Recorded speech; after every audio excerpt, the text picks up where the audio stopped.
Na graça de Deus, na paz de Deus, na alegria de Deus, estamos mais uma vez diante da Tua palavra e próximos à Tua vontade.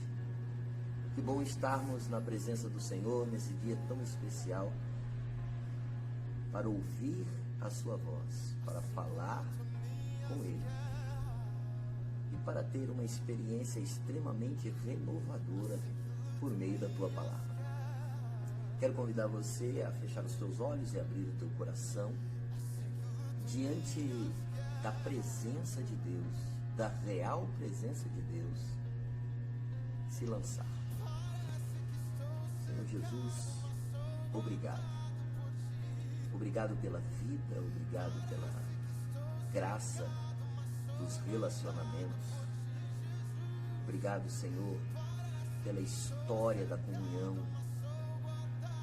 Obrigado, meu Deus, por cada elemento da natureza que glorifica o Teu nome ao agir segundo os propósitos reais de seus nascimentos, de suas criações. Obrigado, Senhor, pelo tempo que se chama hoje e nesse tempo a oportunidade de Te ouvir, a oportunidade de relacionar por meio do conhecer. Nós Te agradecemos e Te pedimos que nesta oportunidade fale, nos faça ouvir, sentir e andar segundo a Tua boa, perfeita e agradável vontade. Em nome de Jesus nós oramos, Pai querido. Verdade. A proposta deste dia é falarmos sobre a verdade. Em um tempo em que ela está sendo dita por muitas bocas e por diversas contrariedades.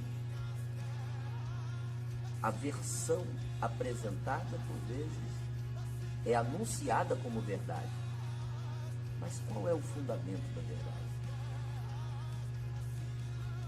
Eu me recordo vagamente sobre uma história teatral lançada a partir da peça Hamlet, em que surge uma condição de reflexão: ser ou não ser? Eis a questão. Parece nessa peça que Hamlet estava a dizer: ser o que sou ou ser o que esperam que eu seja? Eis a questão. E no diálogo dessa reflexão está um panorama, um pano de fundo. O que se espera de nós e o que de nós realmente sairá. O que se espera de nós e o que de fato nós somos. O confronto da verdade com a mentira por vezes não está apenas naquilo que representamos, mas de fato está naquilo que somos. E Hamlet estava diante desta incógnita, né? O reino estabelecido através de muitos conflitos de pensamento, conflitos bélicos, conflitos de querer, omitia a possibilidade de ser diante de uma realidade. E quando Jesus, diante de Pilatos, fala sobre a verdade, Pilatos, em uma condição extremamente incrédula não simplesmente com Jesus, né? Incrédula não simplesmente com a religião, mas incrédula com a vida, posto que era um governador e naquela situação em que se vivia Roma, naquela situação em que se vivia os judeus trazidos abaixo de bastonadas pelos romanos, ou mesmo de espada, né, pelos romanos, Reconhecer a verdade em um tempo de luta, reconhecer a verdade em um tempo de eminente assédio moral, reconhecer a verdade em meio à corrupção dos valores é tão difícil. E isso é constatado na fala de Pilatos, né? Pilatos, diante de Jesus, ouve a respeito da verdade. Jesus fala que a verdade está em sua pessoa. É a sua pessoa que apresenta a verdade. E aí Pilatos faz uma indagação. Verdade? O que é a verdade? O interessante é que Jesus se cala diante dessa indagação. Eu acredito que não por falta de sabedoria, não por falta de conhecimento, mas por falta de uma condição de explanação no coração do ouvinte. Por falta da realidade nos ouvidos daquele que prestava atenção, uma realidade que poderia ser tocada pela verdade, poderia ser convertida pela realidade da verdade. Jesus, em um contexto também de confronto de pensamento, confronto de ambições, confronto de sugestões, manifesta uma frase célebre, que é muito recorrida nos dias de hoje, que está em João, capítulo 8, versículo 32. E vocês certamente sabem. Mas eu gostaria de falar um pouco sobre o contexto de como foi dita essa frase. O que Jesus falou, por que falou, quando falou, e se a partir dessas informações nós podemos compreender o que é de fato que ele estava falando. No capítulo 7 de João, se aventa uma descrença descomunal dos religiosos da época com relação a Jesus. Porque de fato eles esperavam um salvador bélico, um salvador guerreiro, um salvador que de forma triunfante salvaria o povo dos seus algozes, ou seja, dos romanos ou de qualquer outro povo inimigo que escravizava ou que trazia obstáculo à conclusão dos seus objetivos. Aquilo que eles achavam que seria a bênção de Deus. E aqui vai uma observação, né? A verdade nem sempre é uma avaliação nua e crua da realidade. A verdade está sempre na motivação dos nossos corações.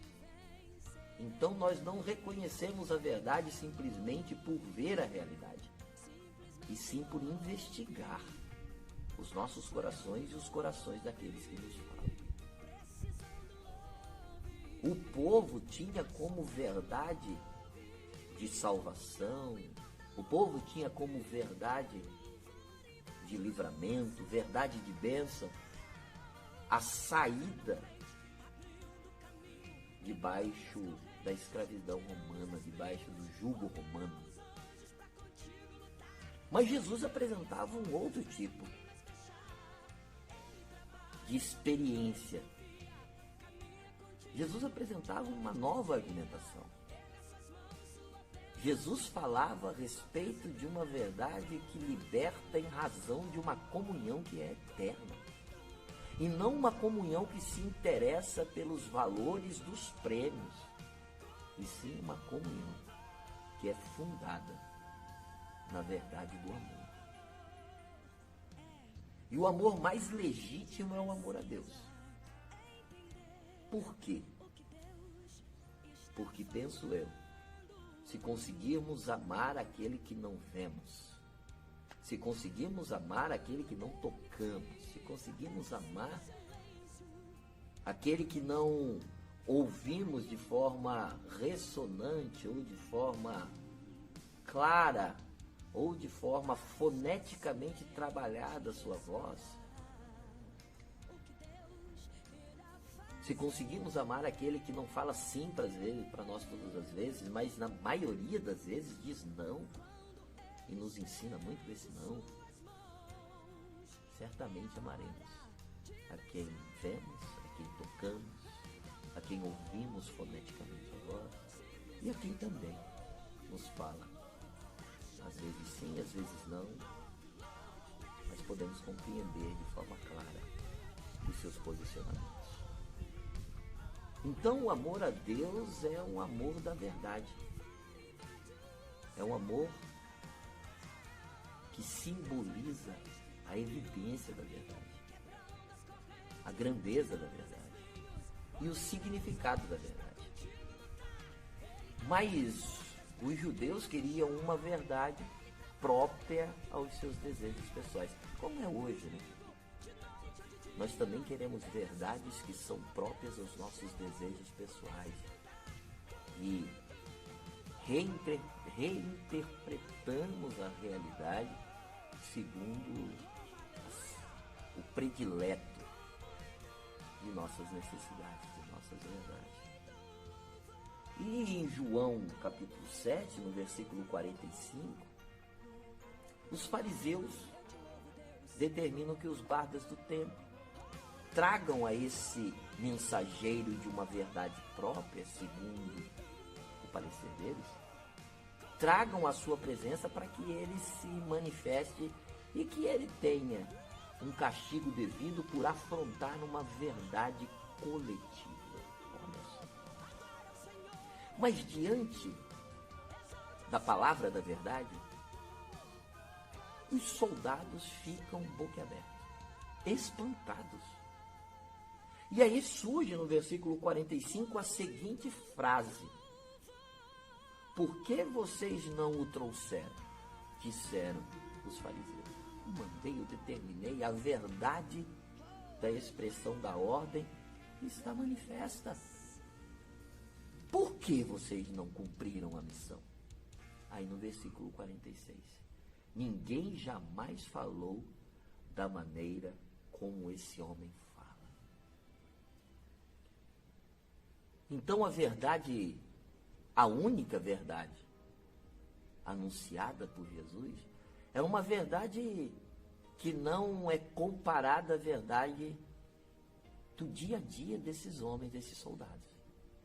Talvez, pela forma como eles relataram a experiência que tiveram com Jesus, jamais eles tinham ouvido esta verdade como ouviram naquela oportunidade. Jamais eles tiveram um encontro com essa verdade como eles tiveram naquele dia. A ponto de não cumprirem uma ordem clara de seus superiores e fundamentarem essa suposta omissão em um encontro com a verdade. É por isso que eu estou dizendo a você nesse dia sobre a verdade. Porque a verdade, quando encontra abrigo em nosso coração, ela transforma a nossa realidade a ponto de enfrentarmos qualquer coisa em razão de suas convicções enormes. Convicções que reagem em nosso interior de maneira incontestável, profundamente forte, e que irradia a partir dessa ação um novo procedimento. Ninguém jamais falou como este homem falou. Aqueles que se encontraram com a verdade, assim disseram. Mas os que não se encontraram com a verdade, mas os que não abrigaram a verdade em seu coração, que seja por uma mera reflexão, porque às vezes a gente encontra com a verdade e a gente tem medo da verdade. Você sabe disso? E ao ter medo da verdade, a gente reflete sobre ela, a gente até concorda com ela, mas a gente não deixa ela morar dentro da gente. Mas aqueles que sequer tiveram a ousadia de refletir sobre a verdade, manifestaram contra ela e imediatamente disseram: será que vocês também foram enganados? Versículo 47. Então, aqueles que falaram de longe da verdade, aqueles que se ampararam apenas em experiências de outros, aqueles que tinham convicções próprias a respeito de suas verdades, diante da verdade de Deus, manifestam-se contrário à propagação desse valor. E aí, dizem: vocês estão enganados. É impossível que vocês conheçam mais do que eu. É impossível que vocês tenham contato com essa verdade mais do que eu tive. É impossível que eu esteja enganado e vocês estejam certos. É impossível.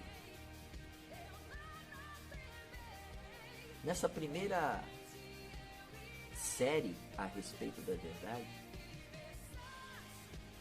eu gostaria de refletir com você a respeito dessa possibilidade ou dessa impossibilidade. Quando é possível que a verdade transforme a minha e a sua vida?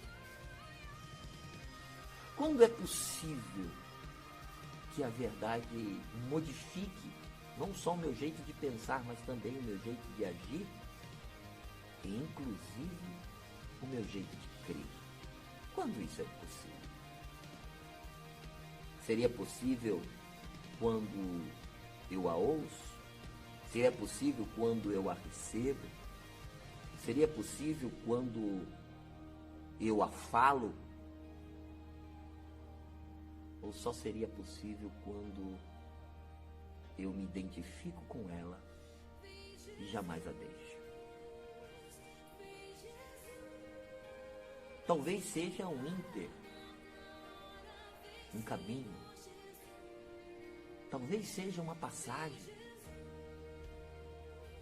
Mas, sem dúvida alguma, é um fato. A verdade que agora é traduzida sob contextos de liquidez, de maleabilidade, de flexibilidade, de interpretação pessoal. Ela foi estabelecida enquanto princípio vital, princípio estrutural da vida. É pela verdade da fotossíntese que as plantas são verdes e que fazem necessariamente aquilo que deveriam fazer. Elas não reinterpretam, não ressignificam, não teorizam a sua participação no mundo das realidades. Simplesmente agem segundo a natureza de sua criação. E dentro dessa condição de criação e de formação, elas são tão especiais. Estou dizendo das plantas. São tão especiais ao ecossistema, são tão especiais à vida dos seres humanos, à vida das espécies como um todo. E assim o céu. O céu, da mesma forma, segundo a natureza que lhe foi proposta, nos dá o privilégio não só de uma visão, mas também de uma condição de estabelecimento próprio ao desenvolvimento da natureza. É através da atmosfera que nós temos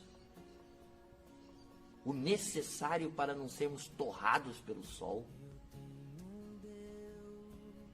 É através do céu, em um processo que passa pelo céu, que vem para a terra e volta para o céu de novo, que nós temos as chuvas. Além de ser muito lindo para ser contemplado, ele é extremamente funcional. Por quê? Porque ele faz aquilo que lhe foi proposto fazer. O problema dos seres humanos é que se perderam na condição para a qual foram propostos: nascerem, viverem e morrerem. A verdade, ela foi de tal maneira flexibilizada, de tal maneira arranjada, que diante do Rei dos Reis, um governador não consegue, de forma pontual, dizer o que significa verdade. Então, nessa primeira série, eu quero refletir com você. Por que é que você foi criado? Por que é que eu fui criado? O que significa a verdade da criação na minha e na sua vida? O que significa a história da criação dos nossos ascendentes a passar futuramente pelos nossos descendentes? Por que é que Deus te fez? Por que é que Deus me fez? Porque enquanto nós não descobrimos a verdade da criação, as demais verdades serão variáveis de uma proposta equivocada lá atrás, porque nós não a encontramos.